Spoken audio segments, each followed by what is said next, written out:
ചന്ദ്രനെ തന്റെ തിരുജടയിൽ ആഭരണമായി ചൂടിയ ചന്ദ്രമൗലീശ്വരന്റെ കഥ കേട്ടിട്ടുണ്ടോ? പണ്ട് ദക്ഷനിൽ നിന്ന് ശാപം ലഭിച്ച ചന്ദ്രൻ ഭൂമിയിൽ തപസ്സിന് അനുയോജ്യമായ ഒരു സ്ഥലം അന്വേഷിച്ചു.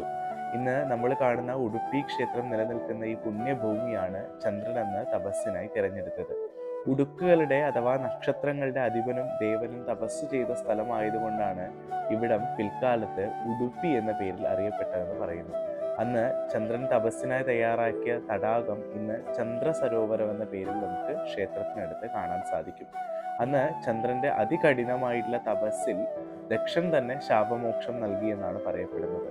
തപസ്സിൽ പ്രീതിപ്പെട്ട് പ്രത്യക്ഷനായ മഹാദേവൻ ചന്ദ്രനോട് എന്ത് വരമാണ് വേണ്ടതെന്ന് ചോദിച്ചു.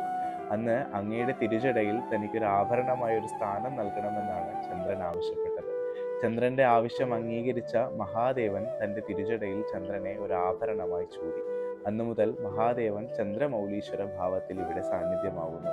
ഉടുപ്പി ശ്രീകൃഷ്ണസ്വാമി ക്ഷേത്രത്തിന്റെ പ്രധാന ഗോപുരത്തിന് മുന്നിലായി നമുക്ക് ഈ അതിപുരാതനമായ ചന്ദ്രമൗലീശ്വര ക്ഷേത്രം കാണാൻ സാധിക്കും. അടുത്ത തവണ ഉടുപ്പി സന്ദർശിക്കുമ്പോൾ ഇവിടെ ദർശിക്കാൻ മറന്നുപോകും.